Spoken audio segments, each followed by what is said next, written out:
We've got that story just ahead. And while the final result is still in flux, so is the Conservative Party.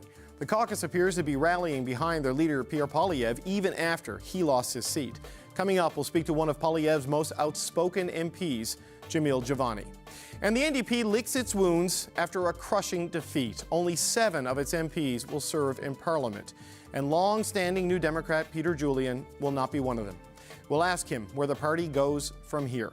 Power and Politics starts right now.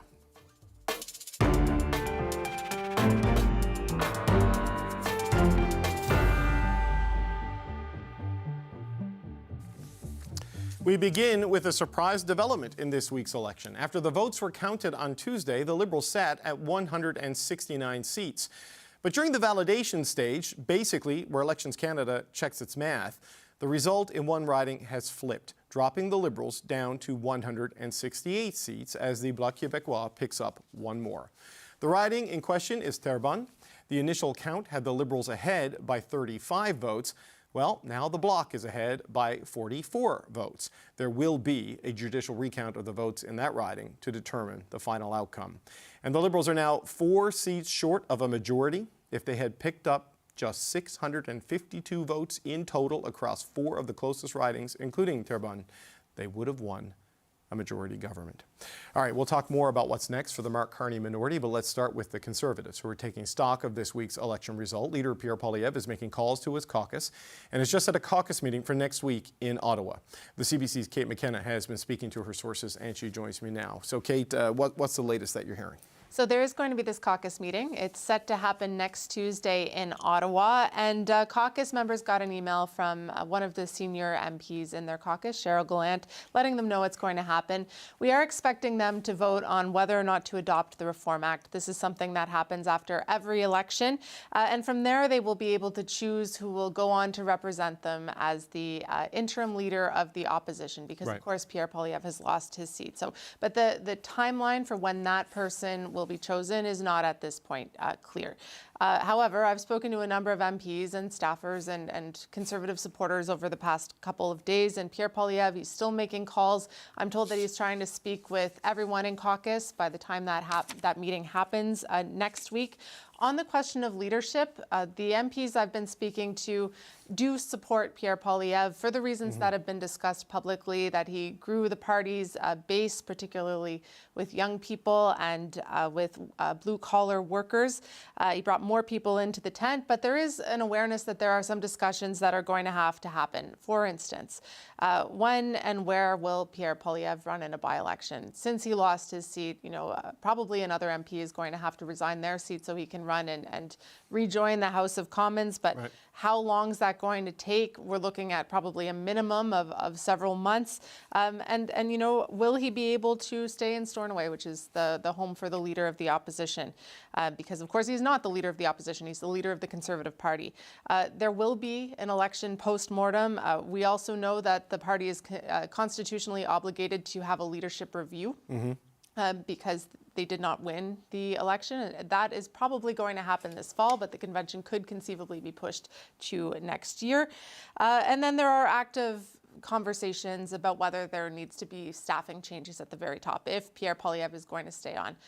That is something that's a little bit divisive. We've talked a little bit about the campaign director, Jenny Byrne, in the past. She has been called out by now 2 premiers, Tim Houston and Doug Ford, as someone who has not been helpful in growing the tent of the Conservatives. However, there could be other staffing changes. The Chief of Staff, for instance, they could look to change that. But I'm hearing from MPs that they feel if you're going to put your faith in Pierre Poilievre, then you have to put your faith in his judgment as well. So, there is a lively discussion happening there. But when it comes to OLO, the Office of the Leader of the Opposition, I spoke with some people who work there today.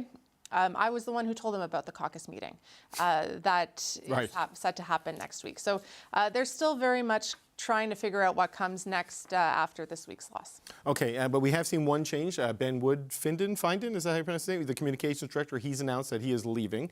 That was suspected even before the election result was known that change would be there. But I guess the Jenny Byrne question is one that kind of hangs over this and one that there is a mix of opinion inside the caucus, right? That's right, yeah. Yeah. Okay. All right, Kate, thank you so much. That's the CBC's Kate McKenna here in Ottawa. Well, as you heard there, many Conservatives have come out to voice their support for Poilievre to stay on as the Conservative Party's leader. He won extra seats in the country. A lot of people that voted for me voted for change. They voted for Pierre Poilievre. We've had 4 leaders or 3 leaders in the last 4 years. You know, we really need to stick to someone here, and I think Pierre's the guy. So support from caucus, but Poilievre is getting a much frostier response from 2 provincial Conservative leaders, premiers in fact, who have been critical of how Poilievre ran his campaign. Doug Ford just went through an election. I have differences of opinion with him. I don't like how he's managed healthcare or education, but out of respect, we didn't say anything. Federal party, we didn't get in his way. When it was our turn to run an election, he couldn't stay out of our business, always getting his criticisms and all his opinions out, distracting our campaign, trying to make it about him, trying to position himself as some kind of political genius that we needed to be taking cues from. Okay, that's actually a clip of my next guest, Jamil Jivani. The clip we wanted to play was of the premiers Tim Houston and Doug Ford, which is what Jamil Jivani was responding to there during our election night coverage. So let's listen to what those premiers had to say. I think the Conservative Party of Canada was very good at pushing people away, not so good at pulling people in. Last time I checked, Pierre Poilievre never came out in our election. Matter of fact, him or one of his lieutenants told every one of his members, don't you dare go out and help the PCs. Isn't that ironic? Okay, you saw the clip from Mr. Jivani. He doubled down on that with this tweet showing a Hulk Hogan style image of Doug Ford ripping off an Ontario PC shirt and revealing a red Liberal shirt underneath. It wasn't very subtle. Neither were his comments on election night, but Jamil Jivani, the Ontario Conservative MP, is here with me now. Mr. Jivani, it's good to see you, sir. Thank you for being here today. Thanks for having me, David. Let's start with the tweet. Let's start with the comments about Doug Ford. You're very clear how you felt about that, but we have seen Tim Houston confirming reporting from during the campaign that political threats were made against senior members of his staff by Jenny Byrne. I mean, is this the way for the Conservatives to build a bigger alliance and win an election? I don't know anything about these personal dynamics. Sure. Why I said what I said on election night is because I was speaking for many Conservatives across Ontario and across Canada who poured their heart, their soul, their time, their energy into this campaign because they believed Pierre Poilievre should be Prime Minister. And for those folks to see Doug Ford undermine the campaign, badmouth Pierre, leak all kinds of stuff to the media, they were frustrated. And, part of my job as a member of Parliament for Bowmanville, Oshawa North, is to say the tough things that need to be said so that the voices of my constituents are heard. And that's what I did. And Doug Ford can get mad about that. He can have his goons say mean things about me. I'm not afraid of him. I don't need his approval. I believe that we accomplished many good things over the course of this campaign, and I want people to focus on those things. Right. You say you're not afraid of Mr. Ford. You don't need his approval. Do you think he was trying to sabotage your campaign, the Pierre Poilievre team's campaign in Ontario, based on what he said, what Corey Tonight said, and your response to it? Well, he certainly wasn't helping, and he was certainly being a distraction. I can't comment on his intentions, but I felt compelled on election night to make very clear that with Pierre Poilievre as our leader, we have become a party of dreamers and builders and strivers and hustlers, people who want change. And I don't think Doug Ford represents that. And I don't want him influencing where our party goes next. So Mr. Jivani, what message do you take from these election results? I mean, there are good things there, more votes, more seats, but bad things, right? Your leader, he lost his own seat, and you failed as a party to get that majority that seemed inevitable just a few months ago. So what message do you take from what we saw on Monday and Tuesday? Well, I mean, I think on the positive side, Pierre Poilievre was able to bring unions, LiUNA Canada, for example, into our conversation, building a stronger coalition of people from working class, middle class backgrounds. And I think that we saw positive gains because of those relationships, because we've been able to show that when Conservatives talk about economic policy, we're thinking of the hardworking family. And I think that was very important to the results that we had. I do believe, I represent the most eastern GTA riding in the region, Bowmanville, Oshawa North. And when I look to my neighbors to the west, most of whom who did not vote for us to represent them, I think it's going to take more time. I think we need to spend more time in these communities for them to get to know us better, to see that we can understand them, that we can represent them, to earn their trust. And, for a lot of these ridings in the GTA, they have not had a Conservative MP for a long time. And it's going to take time for us to be able to build those relationships. But I'm confident we can do it. And a lot of my confidence comes from the number of young people who came out and supported our Conservative message. The biggest hip hop producer in Canada, Boy Wonder, came out and endorsed Pierre Poilievre on election day. That's something. And I think that's meaningful. And I think that's a sign of the growth in our coalition and the growth we will have over time. Is it just a question of time, Mr. Jivani, or is it also a question of tone? Because the gender gap was pretty profound, in a lot of the data that we've seen. And in the stretch run of the election campaign, your advertising didn't include Pierre Poilievre, didn't include the leader, and his numbers were below those of the party. And it was sort of the style and tone and tenor of his political style that a lot of people pointed to, and some people who ran for your party have pointed to as problems for them at the door. Does that need to change? Well, I think we can always get better. We can always learn from what happened.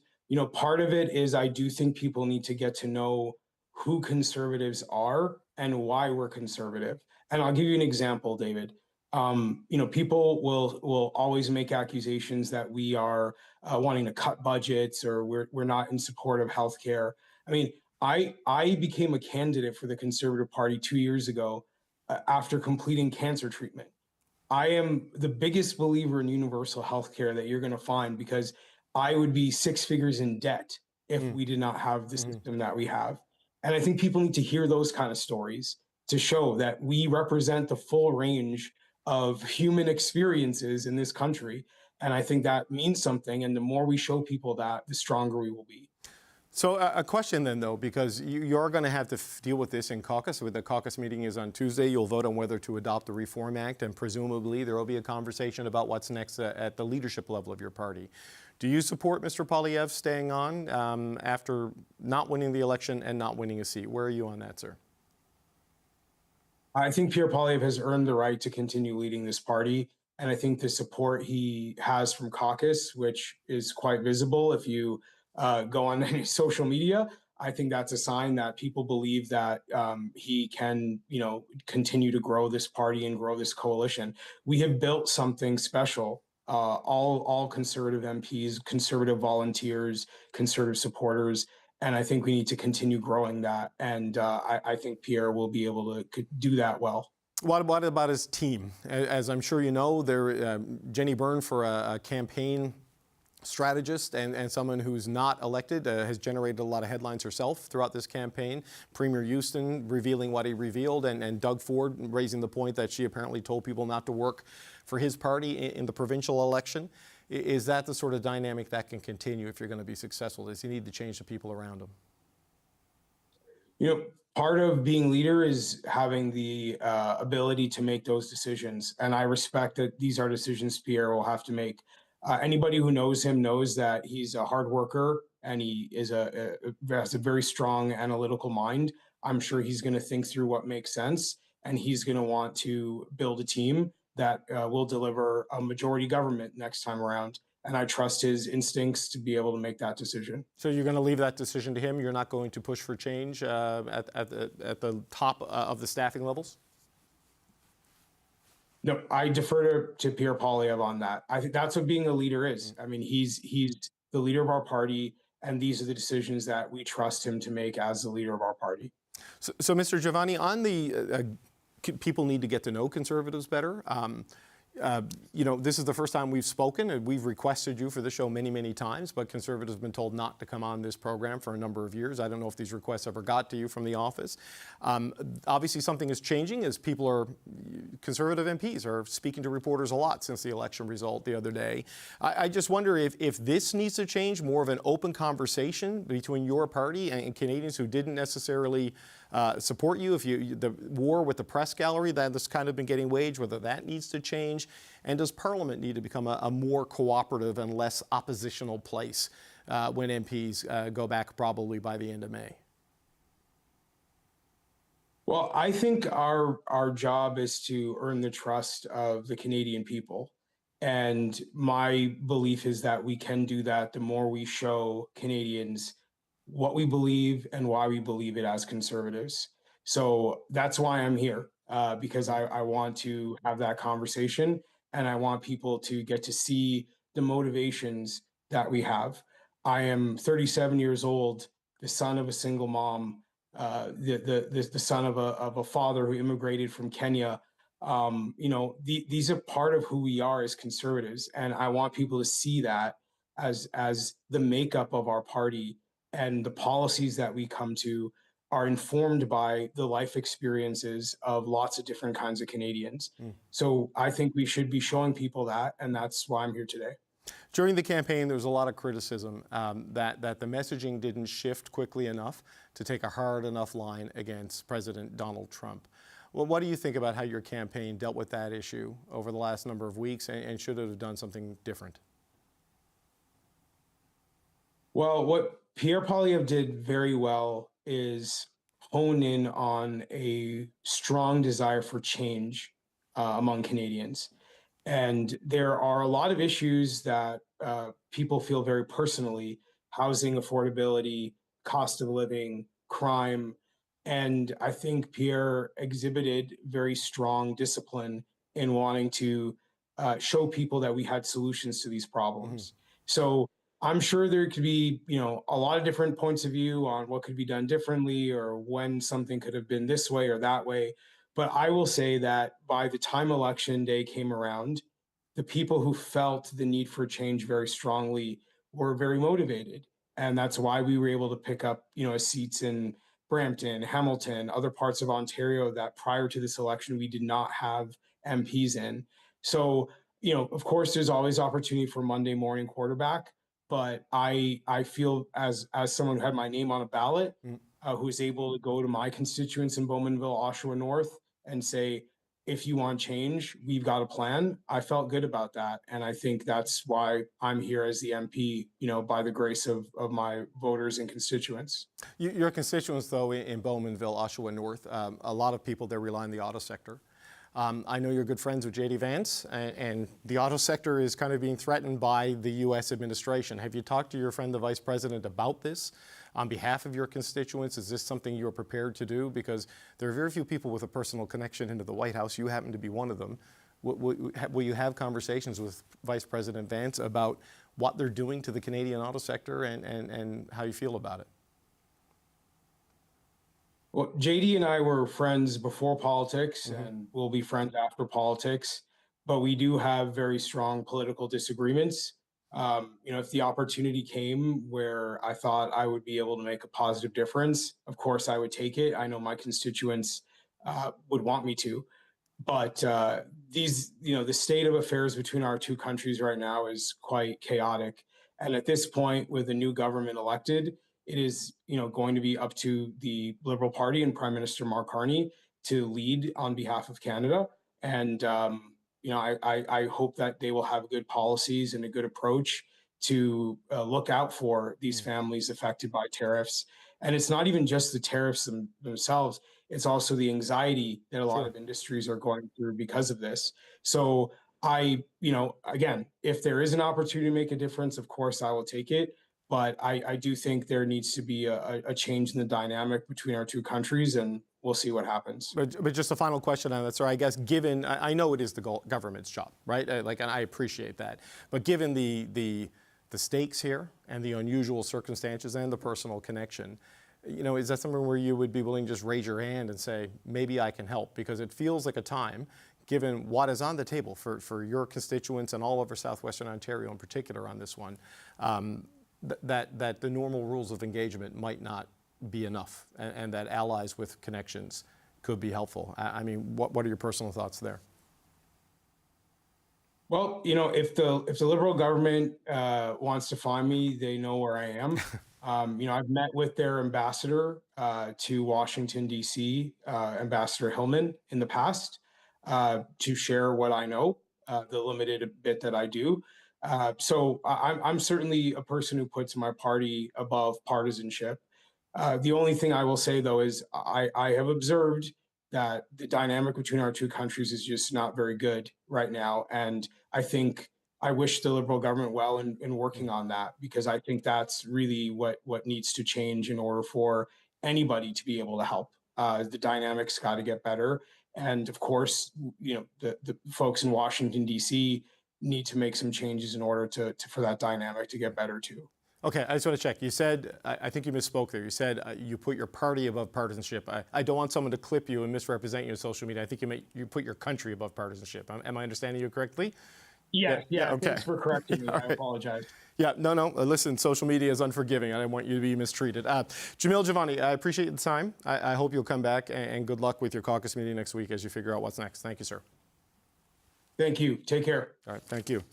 All right, that is Conservative MP Jamil Jivani. We're going to turn now to the power panel who are listening in. James Moore is a former Conservative cabinet minister. Andrew Thompson is a former Saskatchewan NDP cabinet minister. And here with me in the studio, Stevie O'Brien is a former chief of staff to Liberal cabinet ministers. And Paul Wells is a journalist and an author. It's good to see you all. Thanks for being here. James, I wonder if I can start with you. 3 days in a row, we've had Conservative MPs on talking about what's next. And Chris D'Entremont, Scott Aitchison, Jamil Jivani, all sticking with Pierre Poilievre. What do you make of where Mr. Poilievre is after a disappointing Monday and losing his seat? The virtues of a public broadcaster in French have now spilled over to English all of a sudden. It's interesting. I'm feeling love like I haven't felt in a while, James. Look, emotions are still raw, right? This is a rubbed raw campaign where you're up 25 points and you have a change in leader, then it gets close, then it gets wide in the campaign, it gets close towards the end, and then all that stuff. I think certainly with Mr. Jivani, a lot of what he's expressed is a lot of personal pique. He has a long-standing, relationship with the Ontario government, let's say, and it's been fractious at times and all that. It's a reminder, though, as I see some people, expressing their opinions, it's a reminder of the Yogi Berra quote, right, which is losing hurts way more than winning feels good. Yeah. And, a lot of people feel, after having invested a huge chunk of their adult life into this project since 2015, of trying to find the right formula of leader, policy, platform, media campaign, talking points, parliamentary plan, and all that. And now, 4 straight losses. And I think a lot of people are frustrated about that, and they're searching for the right answers. Public feuds are never helpful. Fratricide is toxic to the Conservative movement, because there just frankly aren't enough people in this country who are prepared to strike their ballot with an X in favor of a Conservative party. And if we're fighting amongst ourselves, then we're not going to be worthy of the privilege of being the government of the country. So it's fine for Conservatives to publicly debate and to have conversations and to express frustration. But there is a fine line about what's helpful and what's hurtful. And people are coming up very close to that line. Andrew, it's hard to fully know, right? Because the people who will speak publicly are saying that Pierre Poilievre should stay and look at the good things he's done, because there are measures of success despite the ultimate top-line failure in the election. But then you got the people who won't put their voice to it yet, who are saying other things. But it sounds like there is a loud constituency who will advocate for him to stay and give him a second crack at winning an election. Sure. The Conservatives are a fractured party. A lot of parties have different groups in them. But I don't see how this comes back together. I was listening to MP Jivani's comments, and I was thinking as he was talking, could we ever imagine Pierre Poilievre giving that kind of an interview? Is that even within the realm of possibility? Well, he's welcome anytime he wants. I will give him an hour without commercials if he wants to come in here, and I say that with good faith. And I know his office watches, because they text me when I say something they don't like. So Mr. Poilievre is welcome on the People's Broadcaster whenever he wants to come in. Sorry, Andrew, go ahead. No, it would be fascinating to see whether he could, in fact, come up with that kind of an introspective kind of approach, which does take a much more moderate tone.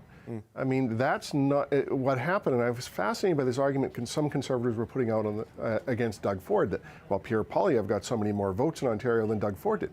He also got millions of more people to come out actively to vote against him than Doug Ford did. And I think that this is the big question for Conservatives. Is it the platform that they felt relatively comfortable with and felt, was tuned into where voters are at? Was it the campaign itself? I mean, there were certainly issues there with how they handled the media and how they, made availability and the rest of it.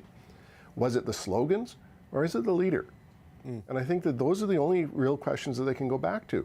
For a lot of people in this particular election, it was obviously the leader. And I don't know whether the leader has, over the next 4 years, the ability to develop likability. But that's a lot of what it's going to come down to. You got to know a person, you got to like a person, you got to trust them, then maybe you'll vote for them. Stevie, is it better for your Liberals if they keep Pierre Poilievre or if they force a change from Pierre Poilievre? How do you think they view it? Question.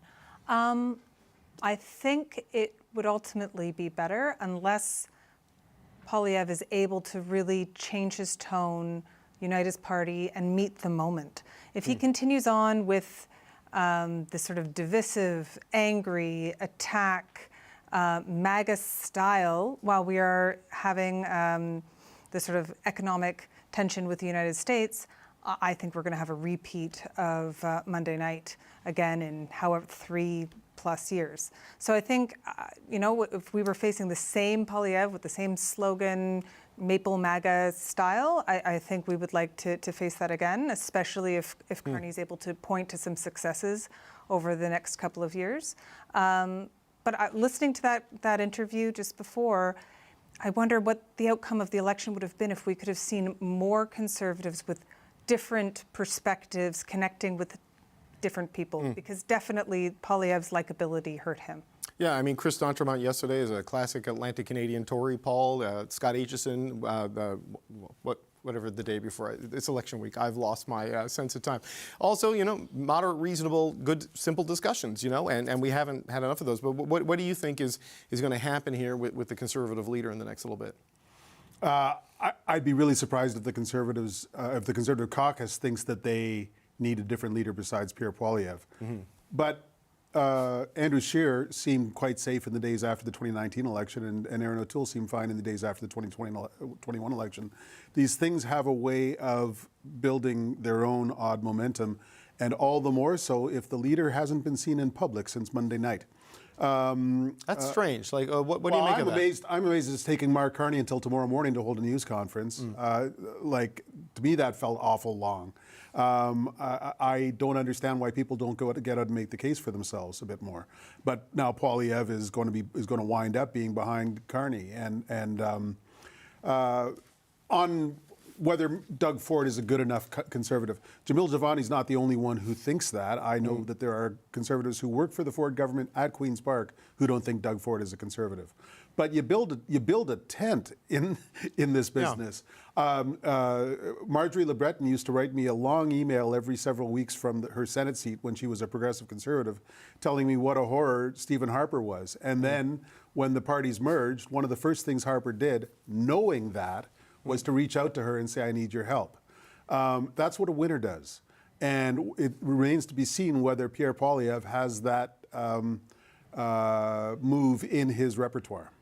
Yeah, James, that's what I wonder about. I've spoken to, I've had private conversations with Conservative MPs as well, who talk about, that they sense contrition and some humility there from Mr. Poilievre after the loss. I mean, but and I don't see this as a criticism, but he is who he is, right? Like, he is an aggressive, apex predator style politician, and that's what got him to that 25-point lead.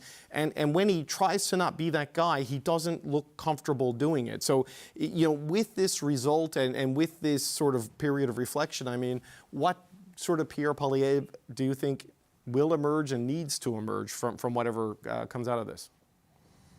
There's a subtlety between being contrite and being humble and looking weak, and it's a very subtle thing, and it's not, you can't quite put your finger on it, but you kind of might know it when you see it. And part of the nature of the contemporary conservative movement, such as it is, in part because of Donald Trump, in part because of Joe Rogan, in part because of the cultural shift, in part because the way the Conservative Party has broadened into sort of the blue collar working class universe, which is generally accretive for the party and helpful in the long term, is that, you know, the tough guy thing kind of has to be sustained in ways, but that's not sustainable when you have to actually demonstrate to your party and to your caucus that you did make mistakes and you want to learn from them and you want to move forward. So there's a subtle thing there. But I mean, I think part of what Paul just said there, you know, I've always been of the view that when you decouple optimism from conservatism, conservatism falls on its face and just doesn't work. It doesn't fly. And also political parties are about growing, and the Marjorie Le Breton example is a good one. You need to find excuses to build any kind of tether or a bridge to other people so they can find an excuse to vote for you. Give them a reason and a motive to vote for you. And I said this on election night when I was over on CTV, and I said, you know, for example, in the campaign, boots, not suits. Boots and suits. Like, why one, not the other? What's wrong with wearing? I mean, I wear a suit. There are a lot of people in professional services, people who work in sales, who are accountants and lawyers, people across this country who go to work every day and they put on suits, proudly so, and they deal and they interact with customers, and there's nothing wrong with them. And there's nothing sort of, maybe society for too long we've tilted against people who work with their hands, tools, and machines on a daily basis, and we've sort of been a bit erudite about one group of Canadians over another. That's a fair point.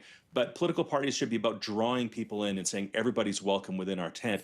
And I think sort of this exclusionary politics of demonstrating that you're for a group by demonstrating you're against another group, there are real limits to that. James, I have to ask about, I know you're friends with Jenny Byrne. I'm not trying to like make her a core issue here, but Tim Houston brought up unprompted yesterday.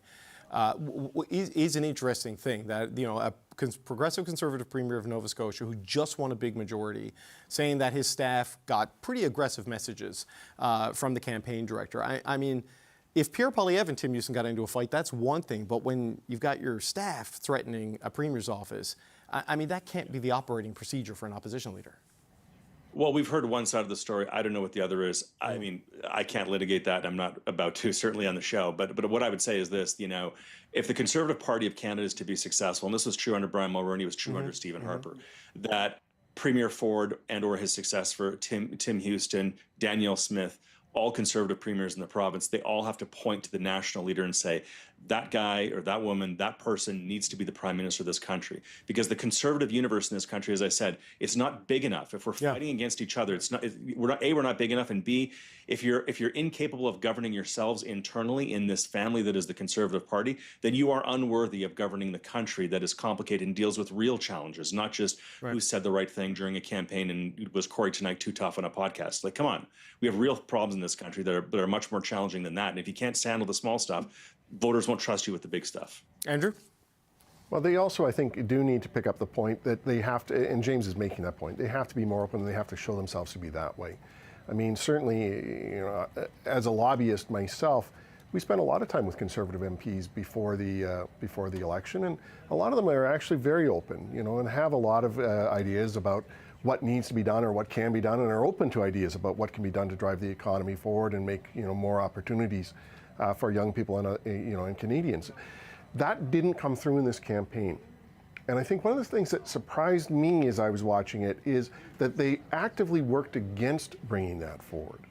The difference between what, you know, that very weak platform, very kind of mean-spirited platform that came forward at the end, how different that was from the 2023 party policy declaration, which was actually very forward-looking. You know, the fact that they kept doubling down every time on this, you know, the negative aspects of Poilievre's personality, as opposed to thinking about how do you actually open that party up and show the rest of it, I thought was very surprising. So there's, you know, maybe it isn't the leader, maybe it is in fact the, you know, the way the campaign was run, which is something that you know, Jenny will have to explain to people.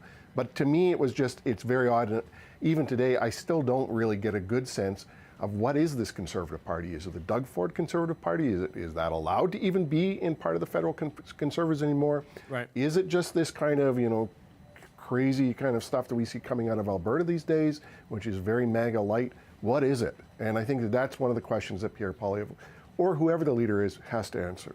Yeah, Stevie, there were a lot of purity tests and loyalty tests applied, and I don't know if any of them worked out. Within the Conservative. Yeah, it's sort of like Doug Ford he doesn't govern Conservative enough, but what they're missing there is that he governs, and he has had to have for 3 consecutive majorities, right? No, absolutely. It was too limiting. It was too small. The inner circle was too small. What we didn't see was a team Canada approach, even within, or a team Conservative. It was all focused on one man, one image. Sort of. It was Poilievre, and it was his show.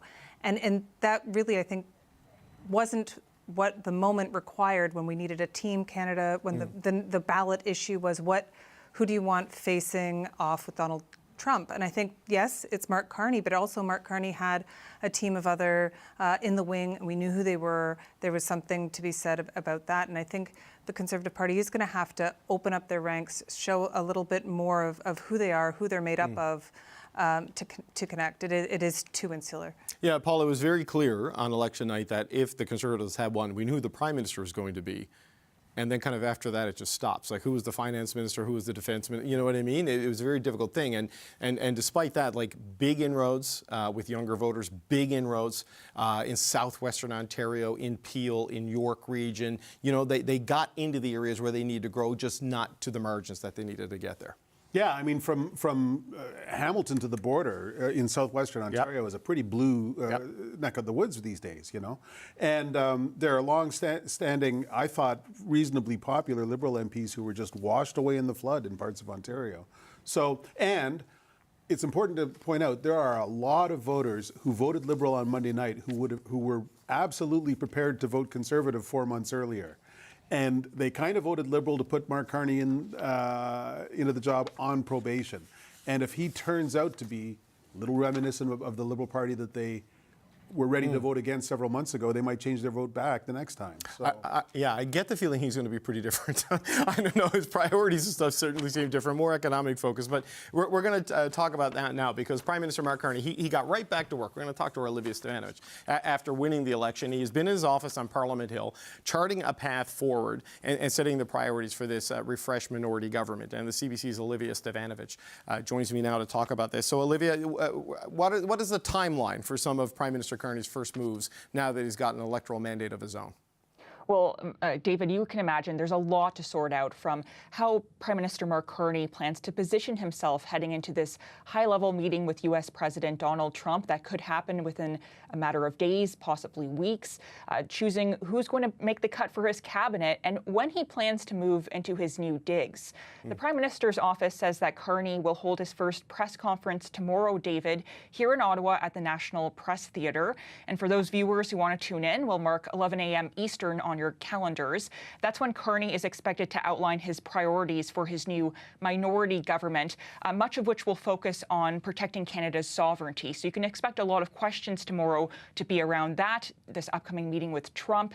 And from speaking to officials today, David, the Prime Minister's office is making these preparations with a lot of cautions, since they don't know what kind of Trump is going to show up to this meeting, whether it's going to be a friendlier version of the president who we saw with UK's Prime Minister Keir Starmer, or French President Emmanuel Macron, or the combative Trump who we saw with Ukraine's President Volodymyr Zelensky. So there's a lot of uncertainty around that. But what is clear is that Carney has said that he wants to enter into a new strategic and economic partnership with the U.S., unlike one that we've seen before, and that this needs to be negotiated on Canada's terms. And in addition to preparing for this high-level meeting, David, he's also speaking to many other world leaders, including speaking to the United Nations Secretary General Antonio Guterres today. The two had a conversation about climate financing, UN reform, the humanitarian crisis in Haiti, as well as the war in Ukraine, according to a readout from the Prime Minister's office. And Carney's also making the rounds with premiers, including a conversation with Quebec Premier François Legault today and Saskatchewan Premier Scott Moe. Okay, so he's got to deal with the president. He's dealing with the premiers. He's also going to have to deal with Parliament. What do we know about how Mark Carney is getting ready to deal with the next session of Parliament, which we expect to get going in like the last week of May? Yeah, sources tell CBC News that this new session of Parliament will begin on May 26. So he has a few weeks to sort these things out. And according to a conversation I had with an official in the Prime Minister's office, the way things are working right now is it's basically on a two-track system. So there's the work that's happening on key priorities that continues, including responding to tariffs and ensuring there is free trade in Canada, since Carney has set July 1st as the date for which trade barriers are supposed to come down. So he's working on that with Canada's premiers. But then there's the traditional transition work that needs to happen, including doing interviews with people and determining who's going to be on a permanent basis in the Prime Minister's office. And then, of course, cabinet, which is a big question as well. And from speaking to officials, we aren't expecting Carney to swear in his new cabinet as quickly as he did last month. This is expected to take perhaps a couple of weeks, maybe even taking us to the week right before Parliament resumes, which will be the week of Victoria Day, David. And I am hearing that there will be new faces in cabinet as well, and that one official even described this new cabinet as probably being a clean slate for Carney. And in addition to this, there's an open question about who's going to deliver the throne speech, because there is a rumor going around that King Charles will come to Ottawa to deliver this. Now, monarchists are calling for this, and CBC News reached out to Buckingham Palace, which did not deny this, David. So that is something to watch out for. And in addition to all of this, there is the personal living situation of Carney that he has to deal with, and he has now chosen to live in Rideau Cottage, like former Prime Minister Justin Trudeau, on the grounds of Rideau Hall, not 24 Sussex, which is, of course, in disrepair. Okay. Olivia, thank you so much. That's the CBC's Olivia Stefanovich. All right, we're going to go back with the power panel here. James Moore, Andrew Thompson, Stevie O'Brien, and Paul Wells. Well, the monarchists would be excited if the king comes. JP Tasker in the newsroom is over the moon at this possibility. But, you know, Stevie, you know, it is remarkable to think that, you know, Justin Trudeau quit on January 6th, and since then, Mark Carney has won a leadership, won an election, and is now getting ready to go to Washington next week to deal with Donald Trump, and then maybe swear in his second cabinet of the year. What do you expect him to put on the table and spell out to people when he speaks publicly tomorrow? I think we're going to see a lot of what we saw during his victory speech and what he's been saying throughout the campaign. He's going to stay hyper-focused on the reason why he was elected, which is the economy and facing tariffs and standing up for Canada. And he's going to speak about the need to move fast. The time is of the essence. And he does have, I believe he said July 1st is his deadline for internal trade. We have the G7 coming up. He's got a trip to Washington. We need a throne speech. We need, which would be great if it was from the king. Yeah, yeah. Or you know, Prince William could come too. But he's got to pick cabinet and then all of the staffing up and all of the transitions. And a budget. The country doesn't have a budget. The budget. So, and so there are a lot of very talented people around him, but it's also a bit of a musical chairs as they find their new places and people settle into roles. So it's going to be a very busy, very stressful time at the Prime Minister's office right now. Paul, they've been building the airplane in mid-flight for a lot of Mark Carney's time as Liberal leader and as Prime Minister. He's got a little bit more time here now, but with the Trump issue right in front of him and the USMCA, like, he still has to move with real urgency. Yeah. Can I just say, God save the king, but if you've ever seen him give a speech, there's one thing on earth that could make you miss Mary Simon, and that's it. They've been building the plane in midair, but partly because it's been only them. It's been only the 10 or 15 people around the Prime Minister. The public service has been working away on transition preparations under two different scenarios, and since Monday they know which one they're going to put into place. The Prime Minister suddenly has the full resources of government behind him. And new governments almost always strike a brisk operating tempo that is impressive at first, and for good reason. I mean, they know what they want to do, and they've got a lot of people helping them. The guy in the White House is a chaos machine, and starting with whenever Mr. Carney goes down, starting with the handshake, it's just going to be fraught. Like, is he going to try and pull his arm off and all of that silliness? The spray sitting in the chairs, like the Zelensky moment, like that. Like, he'll wear a suit. That shouldn't be a trigger for anybody there. Like, Mark Carney's always in a suit, it seems. But it's just fraught, right? This guy. Yeah, but he's shown some ability to. He's shown considerable ability to think on his feet. And I think it'll be fascinating and often very impressive to watch this newish prime minister get to work for real. I don't expect he'll have substantial problems in the early weeks. Andrew, I don't know what your thoughts are on what we might see tomorrow, but there's a different kind of tone coming out of the White House in the last little while, right? As the economic indicators get bad, as the job market slows down, as containers come back from China with nothing in them, and as approval ratings continue to tank. I mean, now that the election is over, is this an off-ramp for Trump potentially because of his domestic pressures to maybe reset things on tariffs? I mean, what do you think the president might do and what the prime minister needs to do? Yeah, for sure. And I think you're starting to see some of that in terms of the tone that's changing a little bit in Washington. That there is this kind of sense that they've got big domestic problems and big domestic problems that are biting them politically. And they're going to have to figure that out fairly quickly. So I think he will be getting a lot of advice. The president will be getting a lot of advice not to add to that at this point. I think a lot of Republicans, certainly folks that I knew in the U.S. and talked to, scratched their head about why there was ever this fight with the Canadians to start with. Is there an opportunity? Is that one of the opportunities just to signal that, okay, fine, the tone comes down? We haven't seen that, by the way, in the last week. I mean, he's still off on all of his crazy ideas about 51st state and the $200 billion and whatever else he rambles on about. But, this is it is an opportunity. I think for Carney, he has, as Prime Minister, a very long leash on this. And I think people will be quite forgiving about, the approach. They feel that they have validated his approach to dealing with the American president, and that'll stay.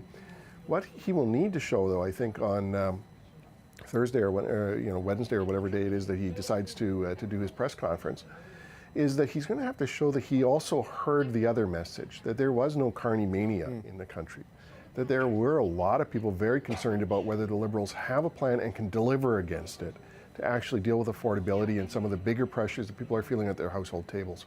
That, I think is a recognition that he's going to have to figure out how to come forward to. Yeah. If this is just him saying, it's me essentially on a foreign policy agenda, that's what the Liberals are going to focus on, that's the only issue at hand, then I think he provides a huge opening for both the NDP and the Conservatives to start to chew on them in a fairly substantial way fairly early. Yeah, well, he is going to do this press conference 11 a.m. tomorrow. So the trip we think maybe mid next week, we don't know. But another rare chance for people to see me and Rosie Barton on television tomorrow. James, what do you think we're going to hear from the Prime Minister tomorrow, and what's your sense of what he needs to get done when he meets with the President, presumably next week, if Donald Trump's scheduling is to be believed? Yeah, I mean, look, I think clarity for the pathway ahead. We forget that Parliament hasn't sat in about 6 months, so there hasn't been any meaningful work there. Paul's right that the transition documents have been worked away on, but also all those deputy ministers and associate deputy ministers across the federal government have been sitting around with a lot of to-do lists of just managerial competence that needs to be delivered upon by a new ministerial staff. Look, I think Parliament or Cabinet will be named in the next 2 to 3 weeks. Parliament will come back the next 3 to 4 weeks. There'll be at some point a meeting down at the White House that that will, as Paul says, will have to be managed very carefully because chaos machine is the gentle way of putting it. But there's a long-term relationship there, and I think the government has to sort of bifurcate how they approach the relationship, because there's an obligation to protect the Canadian industries that are for sure being hit by the 232 tariffs. Then there are those industries that are on the cusp of being hit by longer-term tariffs. And then there's the obligation that Prime Minister Carney sought a mandate for, which is to seek bigger, better, and broader, more diverse global markets to get Canadian products to. That'll help buffer, the chaos that may be upon us for the coming 3.5 years of the Trump administration. So all that stuff has to be, I think, on the horizon. And the people around him have to understand what their mission is. Doug Ford and Mark Carney are the two leaders of serious governments that have alone in the world have been elected on standalone mandates to confront Donald Trump and to protect their domestic interests. This coming Saturday, Australia will probably be the third. So there's a mounting sort of body of political leadership around the world that is on a clear mission for the next few years. And Mark Carney will be the first to meet the president on the cusp of that mandate. So, Stevie, just on that, we won't, presumably, we won't have the new cabinet by the time he goes to Washington. And again, we're going off Donald Trump's schedule here next week. Do we expect big changes? I expect a larger cabinet with some new blood, but, in finance, trade, foreign affairs, public safety, defense, what's your sense? So I think it will be a larger than what he what was sworn in earlier in March. Yeah, but the low not, 20s, whatever it was. But not maybe Trudeau era large. I think it'll still be a relatively modest-sized cabinet. I think it would make sense to keep some of his star or proven competent leaders, ministers in some key portfolios. Dominic LeBlanc comes to mind as someone who should still be involved in the Canada-US relations. Mélanie Joly has been a very effective in her role and could be put into another role if he sees fit, but she's another star. Champagne, my old boss, Anita Anand, are all ones that I would expect to see. My other old boss, Bill Blair, would probably be some I would keep in there. Right. But when you start adding all those names in, there doesn't make a lot of room for that new blood and that new refresh.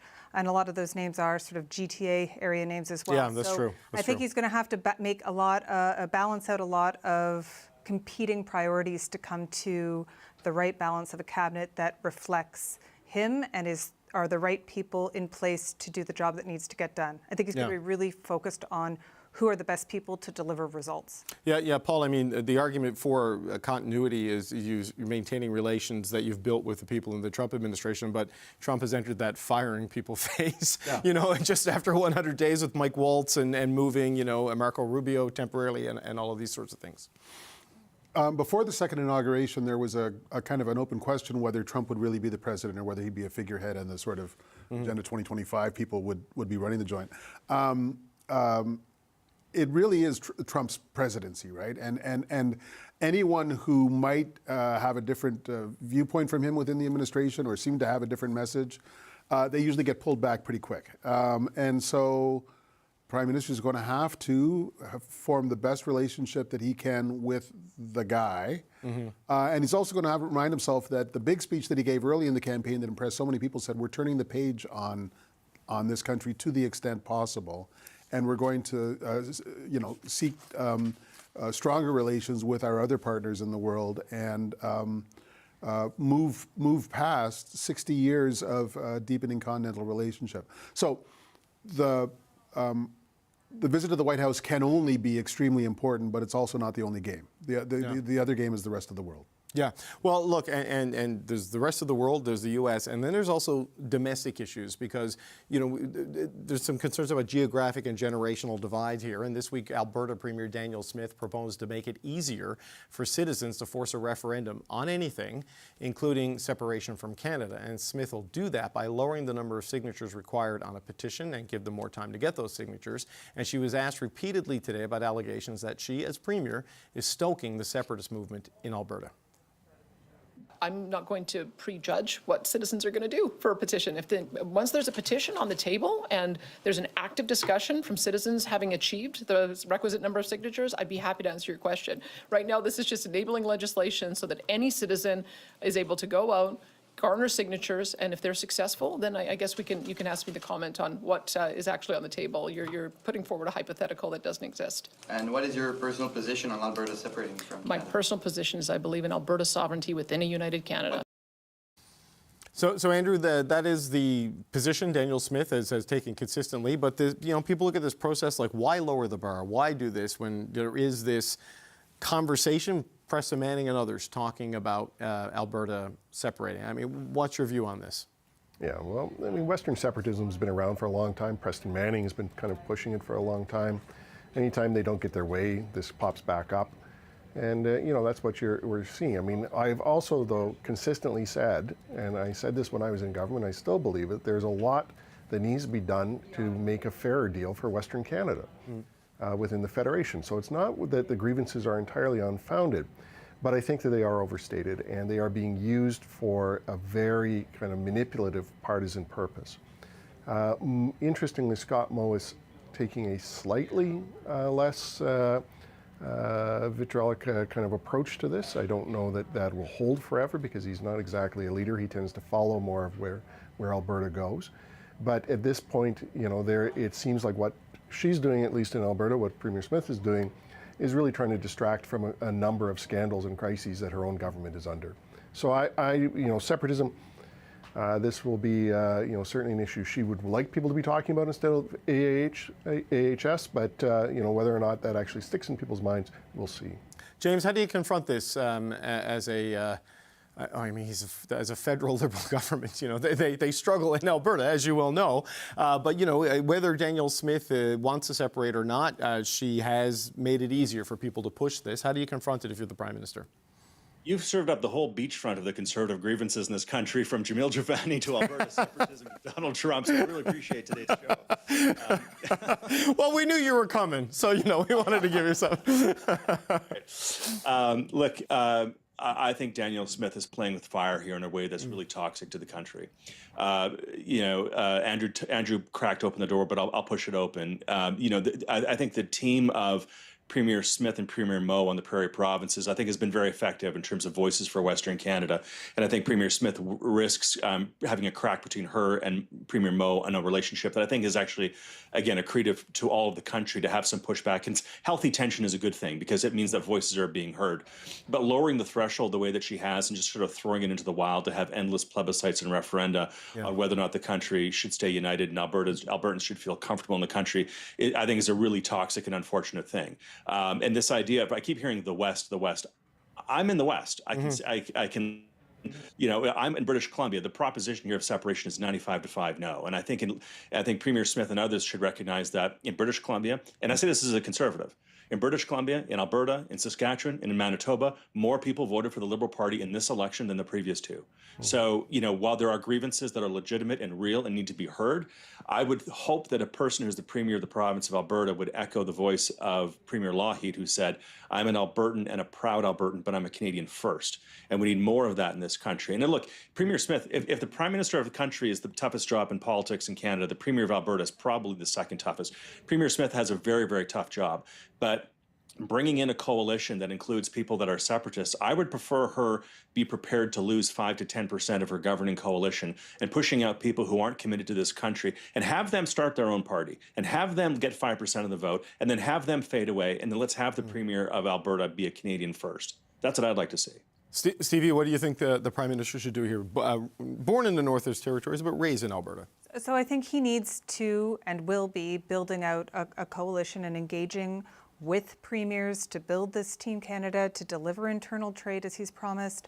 I think I agree with a lot of what's been said about Premier Smith. I would add, I think she's doing a lot of this for her own political gain. There's a lot of other issues going on in Alberta. There are internal political things she would very much like a distraction from, and yelling at Ottawa is helpful in that respect. Stirring up these sentiments is another distraction away from some of the other things that are going on. And, it's helpful to her in many ways that Carney won. It gives her someone to yell at. It would be harder, I think, for her to take some of this tone if Poilievre was Prime Minister. Paul, what do you think? Danielle Smith has her job today because Jason Kenney spoke in ways that Alberta populists didn't hear themselves when he spoke. She never forgets that.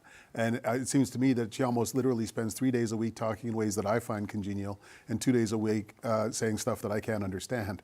The most interesting thing that happened this week was the First Nations in Alberta rose up one after the other to remind the Alberta government of the Crown's treaty obligations in Alberta. That is black letter law that is not going to be swept under the rug.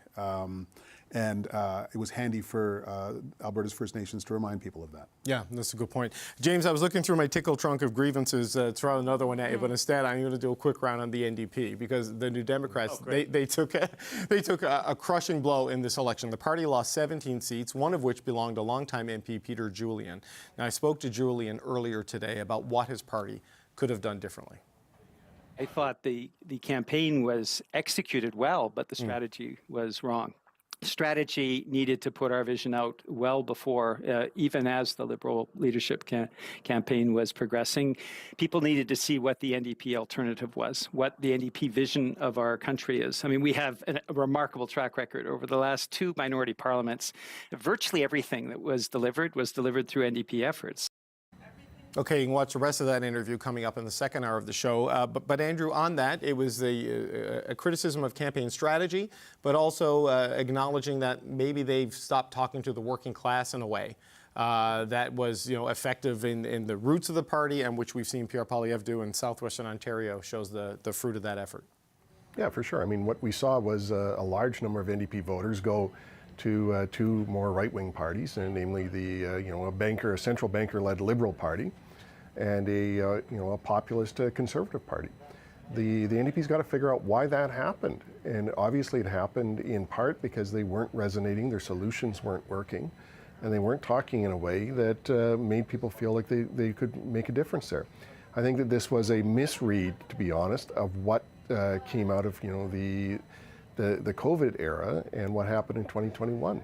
There was really a sense that Singh had stood up and had protected Canadians through the CERB investments and all the rest of it, and that if they just kept that tax and spend socialism going, that this would really work to their advantage. And so they got sucked into these ideas that somehow, dental care and pharmacare and everything else were going to be vote determining. Not bad programs. I mean, they're important programs, but they're not vote determining. And they really missed the moment. And I think this is one of the challenges, and you're starting to see this in the debate that's happening within what is left of the NDP. And let's not understate that the NDP may be a little bit scattered right now, but that coalition can come back together fairly quickly too. The Liberals and Conservatives borrowed a lot of vote to get where they are. But what you see is a group of folks who were part of that Kafia caucus who want to be out there talking about the party becoming more radical and needing to become more left-wing. How you look at a party that lost most of its vote to more right-wing parties and decide that the solution is to become more radical and more left-wing is the way back just defies logic. James, the New Democrats have been saying that people loan their votes to the Liberals or whatever, but it seems to me, if you look at southwestern Ontario, Pierre Poilievre and the Conservatives went in and took a lot of those votes. I mean, Windsor's all blue, that whole trade-exposed area of that part of the province, they moved pretty aggressively to the Conservatives, a lot of the private sector union people, right? Yeah, entirely true. The moment that was missed wasn't during the campaign, and it wasn't the platform or strategies of Peter Julian. And I think, look, I know Peter Julian, his neighbor was riding his neighboring to mine when I served, and he's a very nice, good guy and a long-time parliamentarian. But the moment that was missed was roughly 6-9 months ago, right, when the national numbers were 40 to 45 Conservative, low 20s for both the Liberals and the NDP. Liberals and the NDP were tied, which is to say, you take Montreal out of the equation for the New Democrats, and English Canada, the NDP were ahead. Well, that's the moment to strike. And New Democrats would say, well, yeah, but that means that Pierre Poilievre would be prime minister, and we don't want that, and we'd rather have a semi-progressive government that we could deal with. Well, now none of you you don't even have party status, right? So they completely missed their moment. One comment, by the way, about partisanship, and I think this is an important thing to reflect on, is what we've seen over the past 3 months.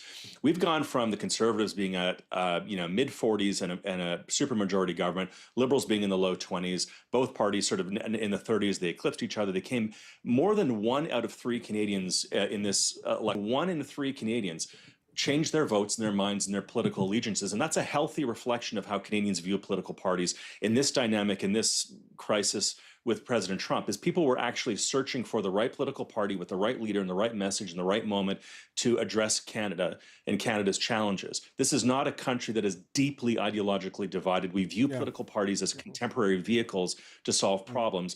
And that's a healthy thing, as opposed to other countries where you have 48 Republican, 48 Democrat, and being in a political party is an extension of your soul. We don't do that in Canada. And I think that's a healthy thing, which also means it can bounce back for people. Right. Stevie, and then Paul, and then we got to say goodbye because I've gone over time. I think a healthy democracy in Canada involves more than just 2 parties. I hope that the NDP can find its footing and rebuild. I used to work in Wynn's government in Ontario, so I know how difficult it is to rebuild once you've lost party status. And it took several election cycles to get there, and it may be the case again for the NDP federally. Paul? It's kind of heartbreaking what just happened to a generation of NDP strategists. The people who helped Jack Layton become the most successful NDP leader ever tried to run the same play with Jagmeet Singh. People like Anne McGrath and Brian Topp and Brad Levine make the NDP into the only party that tries to get things done in an otherwise fractious and bickering parliament. And it completely didn't work. I don't have much advice for them, but I watched that whole 20-year arc, and it ends very badly. I was in Newfoundland when Leighton was leader. He would have taken down Justin Trudeau last fall, don't you think?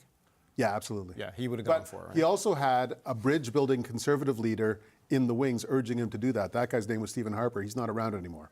Yeah, politics is very different than it was back then, it seems. All right, we're out of time. We've got to say goodbye. James Moore, Andrew Thompson, Paul Wells, Stevie O'Brien. Thank you all for being here. There's still lots more to come on Power and Politics. Conservatives made significant gains in Ontario, and it cost the Liberals a majority. We've got Ontario provincial political reporters standing by to help explain what happened. And New Democrat Peter Julian held his BC seat for 2 decades before losing it Monday night. We'll ask Julian what happens now for him and for the NDP. And they've covered many elections, none quite like this one. Our panel of veteran journalists are here to give their take on this week's results.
Well, as of today, the Liberals are now 4 seats shy of a majority government. And what happened in Ontario is a big factor in that. The Liberals lost 9 seats in Canada's largest province, and the Conservatives made significant inroads in the 905 and dominated southwestern Ontario. Data from Polara Insights underscores why that may be. Among decided voters in Ontario, the Liberals led by 11 points among white-collar workers, the suits, but the Conservatives led by 19 points among blue-collar workers, who Pierre Poilievre called the Boots. So for a look at Battleground Ontario, we've brought back our Ontario panel. Rob Benzie is the Queen's Park Bureau Chief for the Toronto Star, and Sabrina Nanji is the founder of the Queen's Park Observer. Good to see you both. Sabrina, what do you make of this data from Polaris suggesting a lot less blue-collar workers voted Liberal? How does what the Conservatives got compare to what Doug Ford usually gets, the progressive Conservative Premier, for example? Yeah, I mean, one of the reasons why, Doug Ford has won 3 majorities in a row, and, his campaign team will tell you, is because they've made a lot of inroads with organized labor, and that's private sector unions in particular. So, I would be interested to see even deeper, those Polera numbers, how many of those Boots were private sector unions, what industries were they working in? I think it also tracks with what we saw geographically, right? You mentioned there were big pickups in the 905 in Windsor, where obviously affordability, housing, crime, a lot of stuff that Pierre Poilievre was talking about, during the campaign and in those final days really matter. And I would say even arguably more so than the Trump factor, right? We know that Trump maybe helped Mark Carney's side, not so much Pierre Poilievre, but I think that we can't really discount a lot of what he was talking about in those final days and, what those issues were in the areas where he was able to pick up. I'm going to get up and play with the map if I can, because, Benzie, I want to illustrate what happened in southwestern Ontario in particular, and they're going to take this away any day now that the election is over. But, we'll zoom in on that southwestern Ontario region, right, because this is the most trade-exposed part of Ontario. Yeah. You see the Liberals, a couple of seats in London, in Kitchener, and if you extend it and go all the way over to Hamilton. But look at all this blue, and this is the change, right? Last time, Liberal and New Democrat in Windsor, none of that. A New Democrat in London, that's gone. And, the New Democrats knocked out of Hamilton and the Greens out of Kitchener. It's just blue, blue, blue, blue, blue. That's a lot of auto workers, right? That's a lot of people who support the auto. What do you make of that shift in southwestern Ontario? Well, I mean, I do think that the boots not suits pitch that Mr. Poilievre used, which was very much modeled on what Premier Doug Ford first unveiled in 2022 in his first re-election. We called it the big blue collar machine, and it worked. It was thanks to former Labour Minister Monty McNaughton, who, by the way, was helping the federal Tories in this campaign, and they made that outreach to private sector unions like Leuna and others, and it was helpful. It worked. Now, the only thing is, though, David, are the Tories maxed out? Because if you look in Toronto, for example, they only won 1 seat. Roman Baber in York West took out Yara Sachs. And that's it in Toronto, in the city of Toronto. Yes, they won 2 seats in Brampton, but nothing in Mississauga. And in Durham, Jamil Jivani won his seat. But as he even mentioned in his interview with you just now, that he's really the only one from that part of the 905. So they have growth potential, but is Pierre Poilievre, a guy who lost an Ontario seat in Carleton by almost 4,000 votes, is he the guy to take them to the next level in places like the city of Toronto, in places like Mississauga and in Brampton, where those were narrow wins in Brampton? Well, they got one in Brampton. That's the one they got there, and it's York Centre that they did get in Toronto. But Sabrina, to Benzie's point. Look, if you want to cut the public service and you support the convoy, the National Capital Region is going to be a tough play for you. But, when you're talking about affordability, where people have big mortgages in the area around Toronto, when you're talking about crime and the suburbs worry about that, I mean, we can show the change here. There is mostly red, but if you go back to 2020, the last time people voted, with the exception of Toronto St. Paul's, the by-election kind of almost like a fluke now because it flipped back. You saw all red there, and then boom, they dominate York region. They're into the Bramptons, and some of the Brampton wins, Sabrina, for the Liberals were thin, a lot thinner than I think they expected. What do you make of that, Sabrina? Yeah, I think you're right. I mean, obviously, we know Ontario can make or break you federally, and the path to majority runs through the 905. And we saw the Liberals lose ground there. And I think that the Conservatives were at least successful, when it comes to Ontario in, holding Carney back from that majority territory. Mind you, it's still a very strong minority. They also, the Liberals took up some of the NDP vote. You're looking at Toronto. I mean, the NDP is just completely wiped out now. But you're right. I think a lot of the issues that Pierre Poilievre was talking about, in the 905, especially being tough on crime, I think that really spoke to that region in particular. You mentioned affordability and, at Toronto, at the suburbs outside Toronto, but also I think, in Windsor, him talking about how he's in favor of EV subsidies and was going to keep those agreements in place, I think probably, helped put him over the edge in auto industry territory down there in Windsor. But yeah, you're right. I think that this clearly shows that Ontario is like not just a battleground, but where, the federal governments are made or not.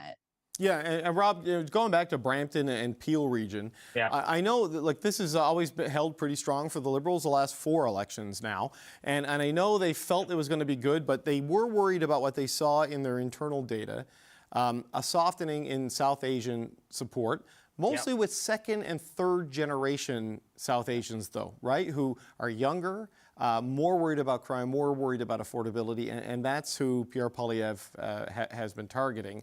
And, while the core of Toronto, no-go, because the Progressives kind of all rallied together, in the suburbs, there is room for something there, it seems, for them next time around.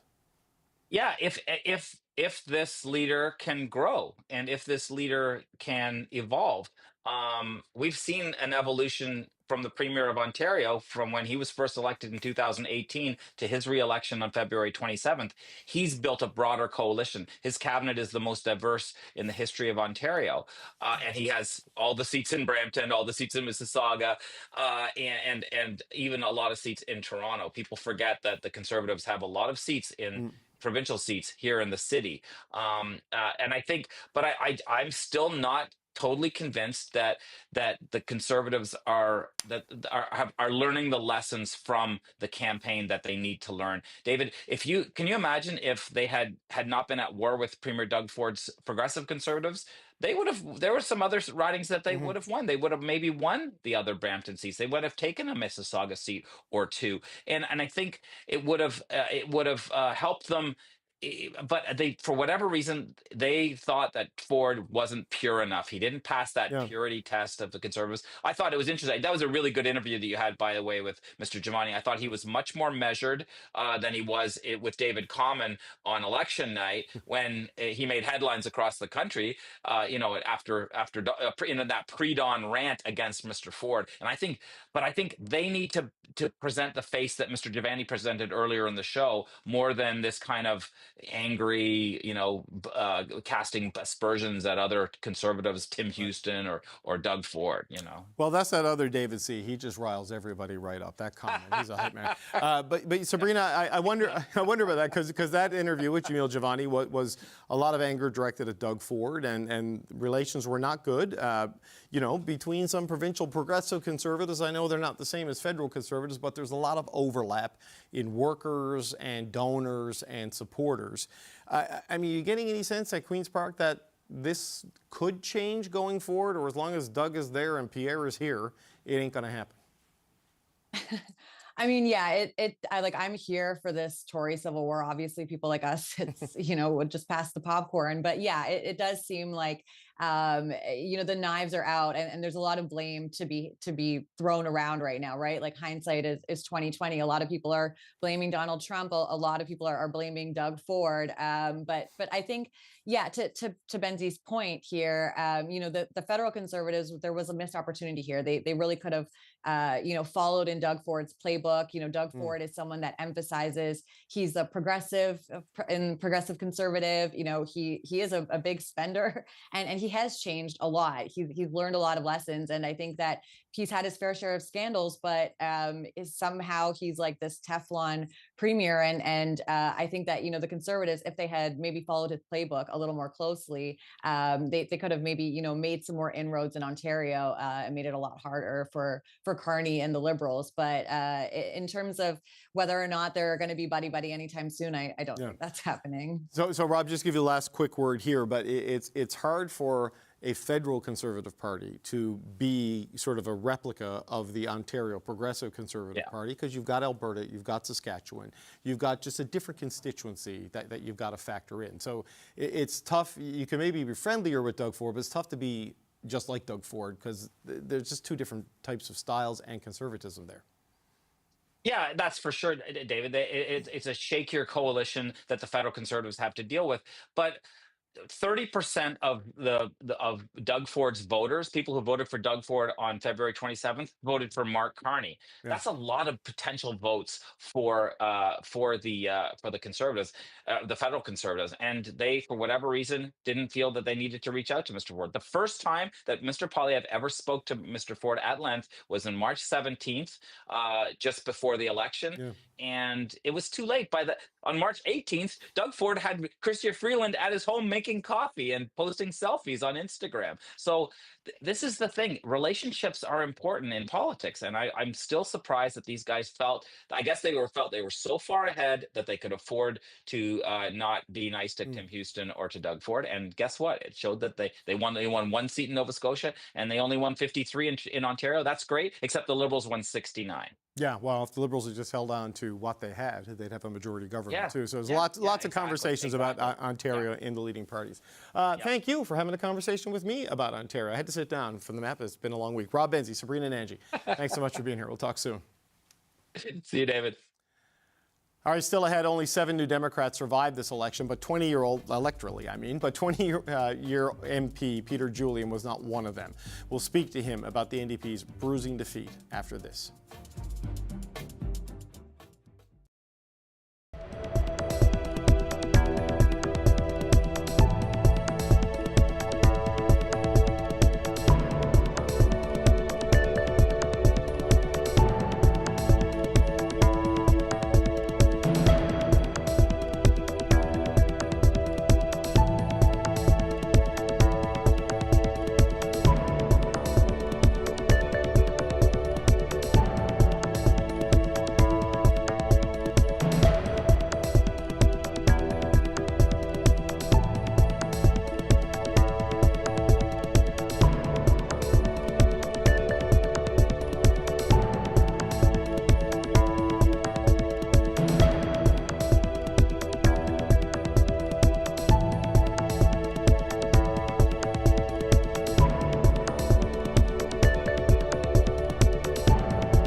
The NDP is grappling with what comes next for the party after they suffered massive losses in Monday's federal election. They lost 17 seats in the House of Commons and are now left with just 7 MPs. Some of those losses include their own party leader, Jagmeet Singh, as well as longtime BC MP Peter Julian. The rookie Liberal candidate who unseated Julian spoke to CBC about why he believes the riding flipped. I've got a lot of respect for Peter Julian. He's a very kind person. He's dedicated quite a lot to the community. I think probably one thing that people are seeing is that it's important for a young generation to have a voice within government. Of course, on the federal level, you've got the two-way race between Mark Carney and Poilievre, and I think people really did like what Carney was doing, and he does seem like a leader that can unify Canada and bring people together under one common cause. And now for the NDP perspective on what this all means for the party. Peter Julian is a former BC NDP Member of Parliament, and he joins me now. Peter Julian, it sounds very strange to say that, a former NDP MP. How are you feeling today? Has it all sunk in? Well, I mean, it obviously sunk in on election night, and I congratulated the new MP for this area, Mr. Swatsky, and of course have extended my willingness to help him out with the transition, answer any questions that he has.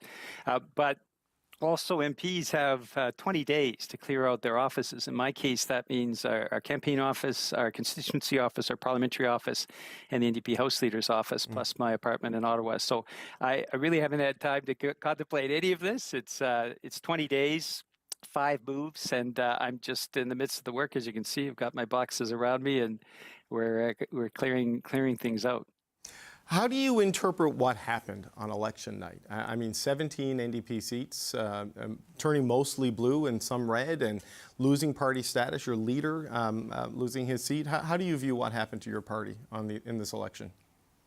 Well, we're going to take the time, of course, to read through the election. There is no doubt this is the worst result for the NDP in our party's history. And we need to take that seriously. But we're also a very resilient movement. And I think we will learn the lessons from this campaign. Of that, I have no doubt. I think if I had my druthers, I would have put our platform out early and ensure that people are aware of our vision of the country, because we put things out late. I don't think we ever shared that real vision of this country at a time when people are fearful. They're fearful of Donald Trump, certainly fearful of the toxicity that Pierre Poilievre has brought to Canadian politics. And I think because of that, there was a lot of support for Mr. Carney. Certainly in my riding, what I've heard from is people saying, I wanted to elect Mr. Carney, but I also wanted to keep you as our MP, and that is an unfortunate result of a first past the post system, where because we don't have the proportional representation that would simplify those things and make it easier for people to make the choices that they make, you have to choose. You have to choose whether you want focus on who you want as Prime Minister. In this case, people wanted to see Mark Carney as Prime Minister, or you have to focus on whether you want to elect your MP and kind of disregard that national level. And that's why, just to finish on this, David, that's why I do believe we need to change our electoral system. I don't think we should continue to put Canadians in that kind of difficult position. But in the system we have in the moment, in the election we had this week, I mean, you mentioned the late platform. What was it, campaign execution, you think, that played a role in this outcome, or was it the circumstances of this particular election where people really focused on who they wanted to be sitting across from Donald Trump that squeezed in Democrats? Ultimately, that's where people were at, who they wanted to see facing down Donald Trump in the threat, in the face of his threats. I thought the campaign was executed well, but the strategy was wrong. Strategy needed to put our vision out well before, even as the Liberal leadership campaign was progressing.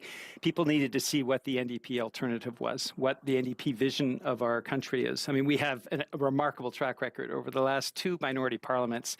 Virtually everything that was delivered through NDP efforts. I was at a childcare announcement today, the opening of a new childcare facility at a long-term care facility here in the riding, George Derby Hospital, which now has $10 a day childcare. Well, the NDP fought for that. The NDP fought for dental care and pharmacare, anti-scab legislation. And during COVID, every single one of the programs that actually helped people, the NDP fought for. So with that kind of a track record, I think we had the credibility to lay out our platform, lay out our vision, early, before we got to the actual campaign itself. Right. And I regret that we did, like the other parties, right at the end, we announced our platform. That's after a lot of people had already voted. And the reality is that the justification for putting it out last is, well, journalists are going to ask tough questions about how the costing around this and how we're actually going to put in place these policies. The reality is that's journalists' job to ask those tough questions, and our job is to answer those tough questions. And I think Jagmeet did a really effective job of talking about the money that has been going to oil and gas subsidies, the amount of money that we have allowed to fritter away in overseas tax havens, the money spent in corporate outplacement instead of investing in the public service. We had a compelling case to make, but we need to make it earlier in the year and not try to make that case in the final days. Right, but by then the election had very much polarized between the Liberals and the Conservatives, and there wasn't a lot of space for you in English Canada or for Mr. Blanchette and Bloc in Quebec in particular. But you know, I wonder, when you look at the results, Mr. Julian, I mean, a lot of New Democrats have been saying, oh, the NDP voters lent their vote to the Liberals. But if you look at some of the results, that's not really the case, right? If you look at southwestern Ontario, a lot of them went to the Conservatives. And Charlie Angus is out with some analysis arguing that the NDP just kind of assumed that working class and youth voters sort of just naturally belonged to the NDP tent and kind of lost touch with that base, comparing it to what happened with the Democrats in the United States. What do you make of that assessment from your former colleague, Mr. Angus? I think that is also part of the issue, that we need to be speaking to working class voters right across the country. There is no doubt. I think there were, again, things that we have delivered. Anti-replacement worker legislation is just one example of that, but a whole range of other things. I mean, dental care was targeting low-income families, many low-income workers, minimum wage workers. We needed to make a compelling case, and I think the vision of what we had done and what we intended to do if we formed government is something that would have, I think, brought some of those working class people that have now gravitated to the Conservatives back, but also ensure that in cases where people are trying to decide between Liberals and New Democrats, that they ultimately vote NDP, because the vision of the country that we put forward is the vision that they share. I guess just a final question, Mr. Julian. I mean, 7 seats in the House of Commons, that is below the threshold of 12 for the official party status. That guarantees you committee spots, extra resources, daily questions in question period. Though it is still a minority parliament, so there is a leverage play that the caucus of 7 can do. How do you see it working for your colleagues who remain in the House in this new dynamic? Well, first off, I call them the Magnificent Seven. I mean, you think of Gord Johns, Don Davies, Jenny Kwan, Heather McPherson, Leah Gazan, Laurie Edlut, and Alexandre Boulris. You're talking about some of the strongest parliamentarians in the House of Commons, and they're all concentrated in one caucus. So I have no doubt they will do a phenomenal job, far beyond their numbers, because of the strength of the caucus. It's an extraordinary group of people. We do have the fact that it is a minority parliament, and New Democrats have proven numerous times that we're able to deliver for people in the context of a minority parliament. So all of those things, I think, are important. I believe firmly that, given our party's history, we bounce back from these things. We learn from them. We're going to be doing that type of in-depth analysis and no holds barred, really analysis of what we went through as a campaign, and we'll learn from it. And I was part of, was the Quebec campaign director back in 1993 when we went through a similar circumstance and came out with 9 seats. We weren't a recognized party. And we rebuilt through a renewal effort that led ultimately to a smaller orange wave in Atlantic Canada, and then the larger orange wave that almost brought Jack Layton to power. The fact is, we're resilient. We get knocked down and we get right back up and we start working on behalf of people. And I have no doubt that those 7 MPs will do a phenomenal job and that New Democrats across the country will bounce back after the appropriate period of reflection. Well, Peter Julian, you're showing your resilience by being willing to speak about what happened after a difficult week and a difficult loss. I want to thank you for your time today, sir. We appreciate it. My pleasure, and thank you for your work. Okay, our panel of veteran parliamentary journalists is here to discuss the political fallout from Monday's election, starting with Conservative leader Pierre Poilievre's future. We need Pierre to keep going. He's grown our movement. We've had 4 leaders or 3 leaders in the last 4 years. You know, we really need to stick to someone here, and I think Pierre's the guy. So will the other Conservative MPs back Poilievre staying on as leader? That discussion is next.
Welcome back to Power and Politics. Well, Pierre Poilievre may have lost his seat in the House of Commons, but Conservative caucus members, both new and old, are backing his leadership. Pierre Poilievre should absolutely continue to lead the party. And obviously, we didn't get the result we wanted, but we definitely had a strong base of support. I think the support he has from Caucus, which is quite visible if you go on any social media, I think that's a sign that people believe that he can, continue to grow this party and grow this coalition. A lot of people that voted for me voted for change. They voted for Pierre Poilievre. Youth were voting for him. Young voters were voting for him. I've never seen anyone work harder in my life. We need to build on the progress that Pierre's already made. Conservatives gained 24 seats in Monday's election, many in Battleground Ontario. So will that be enough to save Poilievre's job? I want to bring in our panel of veteran parliamentary journalists. Mia Rabson is Deputy Parliamentary Bureau Chief at the Canadian Press. She's joining us remotely because she's headed to the Battle of Ontario, the Sens versus Leafs tonight, and that is a pretty good excuse. Bob Fife is the Ottawa Bureau Chief for the Globe and Mail, and Joël Denis Bellavance is the Parliamentary Bureau Chief for La Presse. It's good to see you all. I can't believe the election is over. Those seats are still flipping even today. Bob, do you think the Conservatives are going to flip their leader, or do you think Pierre Poilievre has done enough, even without the big win, without winning a seat? He got the vote share up and he got the seat count up. What do you think? That's a good question, and I think it's something we have to watch and see how it develops. You're starting to see, for example, that members of Parliament are fed up with the controlling tactics that was Mr. Poilievre imposed upon them for a couple of years. They're now appearing on your show, and we'll have to watch on Tuesday whether they're willing to talk to journalists again, because, as you know, they were not allowed to talk to us, and I think that is going to be changing. It depends on how Mr. Poilievre handles the caucus. And it also depends on how the party feels about it, because, you know, you've got MPs talking to you and saying how they support him. But privately, you have MPs that have told me that they found it really difficult going door to door, because a lot of people were saying, we like some of the policies you're doing, but we think your leader's a dick. And we really, and we think he has, you know, I'm sorry, but that's what they're telling me. All right. I'm going to have some ombudsman's paperwork to fill out before I go home tonight, I think. But yes, not in such language, but I have heard similar sentiments expressed from conservative candidates. So that's why I'm saying, yes, initially he may be able to handle this for a little while, but I think we really have to reserve judgment to see how he handles that caucus and see how the party feels about him. Yeah, Mia, we are on cable, so it's okay. What are your thoughts on what's going to happen? I know they start the conversation on Tuesday, figuring out the Reform Act, a process then of, you know, getting to an interim leader. But, you know, it's the longer-term question that matters. For sure. I am interested to see what they do with that on Tuesday when the caucus meets. I mean, this was the caucus that did vote for that Reform Act before. It's worth noting the Liberals didn't, and they had trouble getting rid of Justin Trudeau as a result of that. So I wonder if all of the caucuses will avail themselves of this tool. If they don't, I think that's a big sign that they have no interest in getting rid of Mr. Poilievre. I suspect they will opt to take it because they have before. It's also worth noting that we're in this sort of post-election happy period for some, maybe not so happy for those who lost. But they're sort of gathering steam. They're circling the wagons around Mr. Poilievre right now, and then they have lots to be glad about. I mean, if he hadn't been up 25 points in the polls 3 months ago, this would have been a great election result for them to win another 24 seats. Sometimes it takes a little bit of time for things to percolate. I agree with Bob. It really depends on how he handles the caucus. If he doesn't give them a bigger role and a little bit more independence to speak, that's the kind of stuff that will start to percolate and cause problems. And it is probably worth noting that it did not happen overnight when Andrew Scheer lost, that he was moved out of the leadership role. It did not happen overnight with Aaron O'Toole either. It took time. So this is a different situation than either of those two. Mr. Poilievre probably has a much better chance than those two did to stay on long term. But my point is the days are still young, and his future is not yet certain, despite what they're saying right now. Yeah, JD, I remember the leaks about Scheer starting pretty aggressively and pretty quickly, and you could sense that O'Toole's days were numbered because, you know, of the climate plan and different things and the shift from the way he won the leadership. Poilievre didn't shift, right? And you know, he stuck, maybe that's the mistake. But what's your sense? Do you think he can hold on? Does he have to get rid of some of his staff and some of his people? What's your thoughts? There's usually a spring cleanup that has to be made after an election, and that's going to happen also within the Conservative Party. But my sense is that Mr. Poilievre is in good shape to keep his job. But the challenge is to get a seat quickly in the House of Commons, because that's where he can rally the troops on a daily basis. If he's away from the House of Commons works, you know, people maybe start to chat, you know, maybe we can get move on from Mr. Poilievre. He's not there to impose discipline and messages and all that. So his challenge is to find somebody who will give up his seat quickly so that he could have a by-elections quickly, so that by September he can be in the House of Commons again to interact with Mr. Carney. That's the challenge. If Carney gives him an early by-election. Exactly. I mean, we don't know yet. I'm sure the Prime Minister will be asked about that tomorrow when he speaks at 11. But what's your sense, JD, about how quickly he might find somewhere to run, who might give up a seat? I mean, what are you thinking? Well, he needs a volunteer, and that's, that's the challenge to find. He's making a lot of phone calls to, make sure that short support for his leadership. But something that I wrote about today, and that I think we need to put on the record, there is a sense that Mr. Poilievre has three options where he could run, either in Alberta, Calgary, or Edmonton, in the National Capital Region, Pembroke, or the riding of Scott Reed, or, and some people are pushing that idea very strongly in Quebec, in the Beauce. And they Max Bernier's old seat. Yes, and there's a new MP there, and he just got elected. So there's a movement afoot, a small one, but still in Quebec and city, that want Mr. Poilievre to run there because it's east of Ontario that the Conservative needs to make some gains. There is 110 seats if you include Atlantic Canada and Quebec. And the Conservative, since it was created in 2004, only won at the max 20 seats out of 110. So that's the void they need to fill. Bob, what do you think? Well, I think he still has some troubles here because the Liberals are trying to pick off MPs to see if they can get over the 172 margin. Obviously, they are talking to some Conservatives or hoping they can talk to some Conservatives. They're obviously talking to the NDP. So that will undermine his leadership if they lose some Conservatives to help the Liberals become a majority government. He also faces a mandatory leadership review, which will happen in the fall. And that leaves a lot of time for people if they, and look, this is a divided party. And look what's happened with Tim Houston and Doug Ford.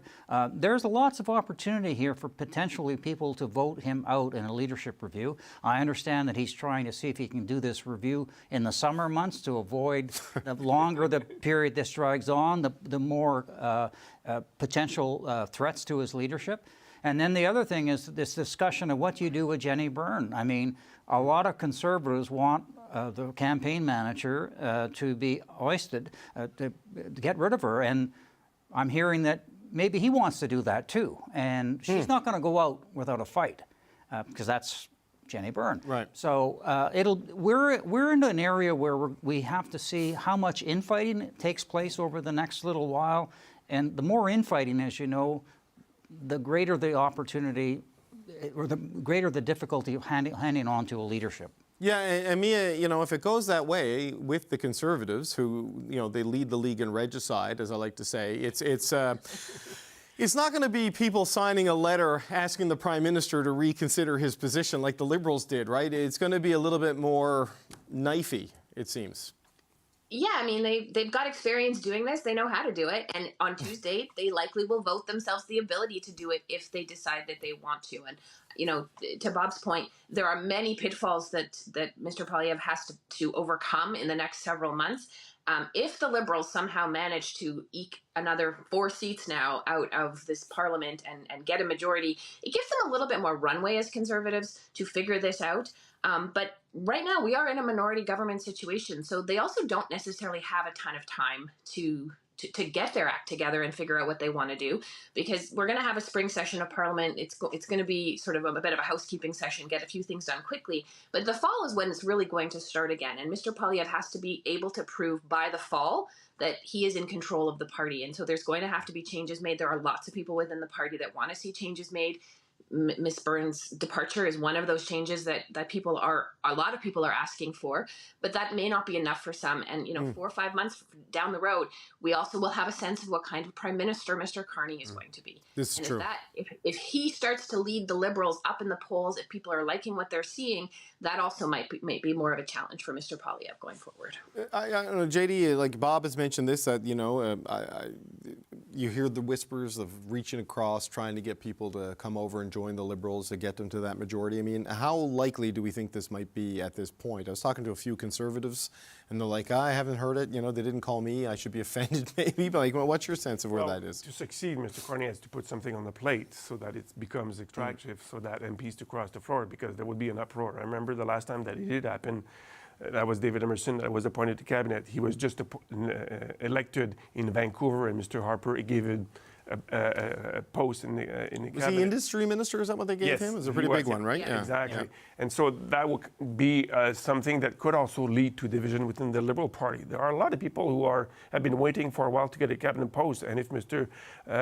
Carney decides on one day, okay, I'll give that to a Tory MP from XY province, that may cause him internal problems. Mr. Carney does not need that. As Mia mentioned, we're going to find out with every Canadian how Mr. Carney will be as Prime Minister. We haven't seen him in action in Parliament. Will he make mistakes? He can't afford to make mistakes with his own troops because he has a minority government. Yeah, but Bob, it's a durable minority if you look at it, right? Like I know it dropped down to 168 seats, and there's still the Terra Nova and the Peninsula's riding to go to a recount in Newfoundland and Labrador because it's 12 votes, right? So that could flip too.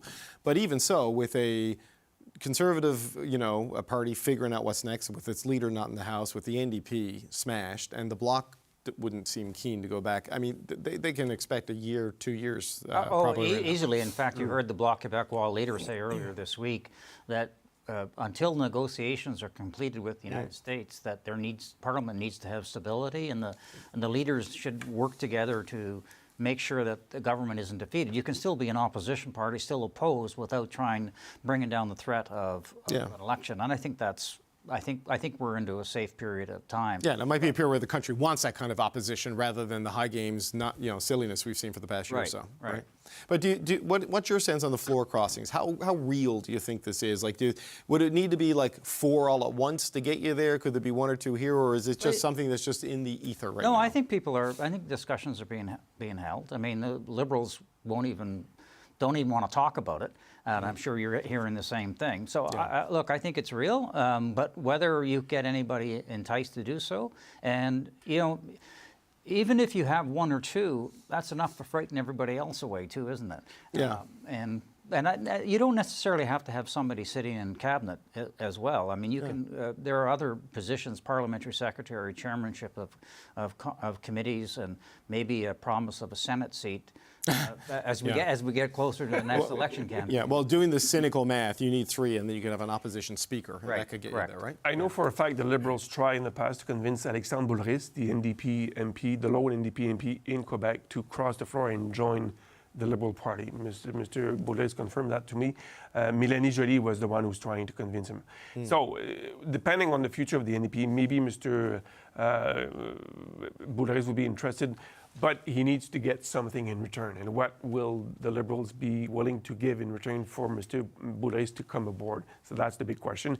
I'm sure that Mr. Boulris is not alone in that camp within the NDP. So I think the first probably group that would be, possibly reaching out to or thinking about crossing the floor will be the NDP, and I would watch one of them, Alexandre Boulris, again. Well, there's some Conservative MPs from Quebec who are not big fans of Mr. Poilievre. They've been closing the ranks behind Mr. Poilievre over the last few years since he became leader. I haven't heard any rumblings publicly. They're going to meet Friday, tomorrow, the Quebec Caucus, privately to discuss the future of the party. So we'll see what comes out of that meeting. But that's the plan right now within the Conservative Party. But there are still some MPs and people in Quebec who say Mr. Poilievre should run in Quebec in the by-election to get a seat in the House of Commons. What a weird political year it's been. I mean, Mia, Mia, what's your sense of whether, defections could get the Liberals to the minority when Ontario could not? I mean, I'm not going to say anything is impossible in politics these days, because it seems that anything that you could possibly think of is still, that you might think could happen, is going to happen in this country, or at least in the world right now. The main point I would make is 4 seats is a lot, or 3 or 4 people to cross. If it was 1 or 2, it would probably be doable. 4, even though it seems like a small number, it is a lot that you have to give 4 different people to cross the floor and sit with your caucus. I don't know that there's really any appetite, though, for any kind of more sort of formal coalition, or not coalition, but agreement with the NDP again. That didn't really work out necessarily for either party the last time, in terms of where Canadians viewed it at the end of the day. But those are also discussions that are ongoing. But they have stability. They don't necessarily have to have this happen right now. So if they don't come back at the end of May into Parliament with a majority government, that doesn't mean 6 months to a year from now they haven't then been able to convince those people to come over. And some of that depends, for the NDP in particular, how their rebuild starts. Remember, David, there are by-elections in the life of a parliament, and that, the Liberals would also, maybe win some seats through that way. So if they perform well in the eyes of Canadians, if they get the right policies at the right time, if they do well with Donald Trump and get the tariffs out of the window, this could, bring political dividends in the future, in future by-elections. There are by-elections in the life of Parliament, as I say, and this could be an opportunity for the Liberals maybe to jump over that 172 seats. I wonder, we only got a couple of minutes left. Bob, we're going to hear from the Prime Minister tomorrow to give his sense of priorities and early agenda. What do you expect to hear from Mark Carney at 11 o'clock tomorrow? Well, we're obviously going to try to delve a little deeper into what he hopes to get out of the negotiations with President Trump. I don't think he'll hold his cards pretty close to his chest, but I think one of the things that we need to hear from him for sure is how he's going to respond to growing Western alienation, particularly in Saskatchewan and Alberta. We haven't heard much from. He talked about energy corridors and making Canada a super energy powerhouse, but we need a little more details, because one of the things he probably should have done almost immediately is get on a plane and go and talk to Premier Moe and Smith, because that is a real powder keg here. And we really need to find out from the Prime Minister how he intends to deal with that. They can all meet down in Mar-a-Lago. He can start USMCA and he can do the Western stuff at the same time. Mia, 30 seconds on what you think we're going to see tomorrow. Yeah, I mean, the negotiations with Trump are key for him. That's what he ran on. That's what people voted him in for. He's the one that people thought was going to be able to handle this the best, and he's got to start showing some results pretty quickly on that front. But there's also a lot of questions about, what do you expect in your cabinet? Who are you going to be prioritizing?